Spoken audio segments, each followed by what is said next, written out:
करगहर में चूके अब बांकीपुर में चौका। बीजेपी के गढ़ में प्रशांत किशोर की सबसे बड़ी अग्नि परीक्षा।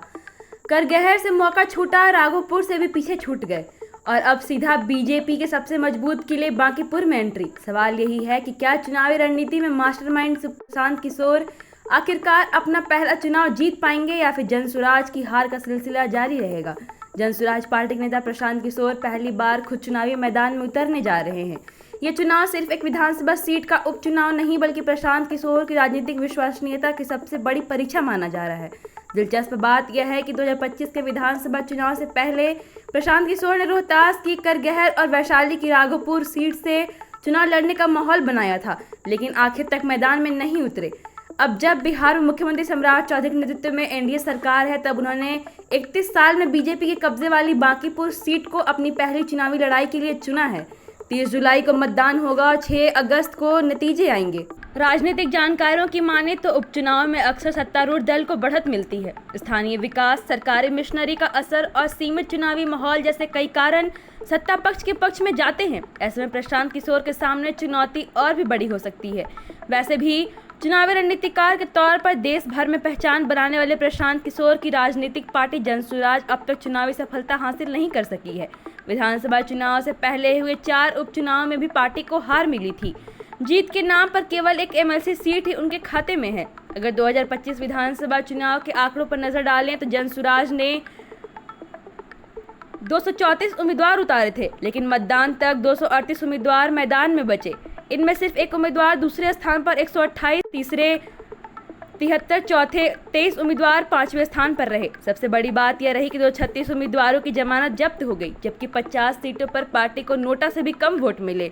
हालांकि पार्टी को 3.34% वोट शेयर मिला और 35 सीटों पर जनसुराज को हार जीत के अंतर से ज्यादा वोट मिले, जिनमें 19 सीटें एनडीए और 14 सीटें महागठबंधन के खाते में गई थीं। अब बात बांकीपुर की करें तो यह सीट लंबे समय से बीजेपी का सबसे मजबूत गढ़ मानी जा रही है। 2025 के चुनाव में बीजेपी के नितिन नवीन को करीब 63% वोट मिले, जबकि राजनीतिक रेखा कुमारी लगभग 30% वोटों पर सिमट गई थी। जातीय समीकरण भी बीजेपी के पक्ष में दिखाई देता है। अनुमान के मुताबिक यहाँ 35% स्वर्ण वोटर हैं, जिनमें 15% कायस्थ, 8% राजपूत, 7% भूमिहार और 5% ब्राह्मण शामिल हैं। वहीं 33% ओबीसी, 13% अति पिछड़ा और 8 दलित, महादलित और 10% मुस्लिम वोटर भी इस सीट पर निर्णायक भूमिका निभाते हैं। यही वजह है कि 1995 से लगातार यह सीट बीजेपी के पास है। पहले पटना पश्चिम और बाद में बांकीपुर के नाम से यह सीट बीजेपी का अभेद्य किला बनी हुई है। पहले नवीन किशोर प्रसाद सिन्हा यहाँ से 4 बार विधायक रहे। उनके निधन के बाद नितिन नवीन उपचुनाव जीतकर राजनीतिक में आए।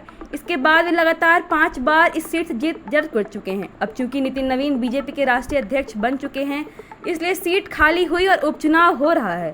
बीजेपी में टिकट की दौड़ भी तेज हो गई है। चर्चाओं में नीलरत्न घोष, अजय आलोक, आशीष सिन्हा और अजीत लाली जैसे कई कायस्थ चेहरे शामिल हैं। हालांकि अंतिम फैसला नितिन नवीन की पसंद और पार्टी नेतृत्व के स्तर पर होगा। नामांकन की अंतिम तारीख 13 जुलाई है, इसलिए अगले 4-5 दिनों में बीजेपी का उम्मीदवार सामने आ सकता है। उधर प्रशांत किशोर इस उपचुनाव को सिर्फ एक सीट का चुनाव नहीं बल्कि सम्राट चौधरी सरकार के कामकाज पर जनादेश बताकर चुनावी माहौल बनाने की कोशिश कर रहे हैं। उनका दावा है कि बांकीपुर का संदेश सीधे दिल्ली तक जाएगा। वहीं बीजेपी प्रदेश अध्यक्ष संजय सरावगी ने साफ कहा कि उम्मीदवार कोई भी हो, बांकीपुर में बीजेपी की जीत तय है। उनका कहना है कि नितिन नवीन राष्ट्रीय अध्यक्ष बनने के बाद भी बांकीपुर के लोगों से जुड़े हुए हैं और पार्टी का संगठन पूरी ताकत से चुनाव लड़ेगा। अब सबसे बड़ा सवाल यह है कि क्या चुनाव जीतने वाले रणनीतिकार इस बार खुद चुनाव जीत पाएंगे? क्या प्रशांत किशोर बीजेपी के 31 साल पुराने किले में सेंध लगा पाएंगे या फिर जनसुराज के हिस्से एक और हार आएगी? 30 जुलाई की वोटिंग और 3 अगस्त का नतीजा सिर्फ बांकीपुर की सीट तय नहीं करेगा, बल्कि यह भी बताएगा कि बिहार की राजनीति में प्रशांत किशोर अब एक सफल नेता बन पाए या अब भी सिर्फ एक सफल चुनावी रणनीतिकार हैं।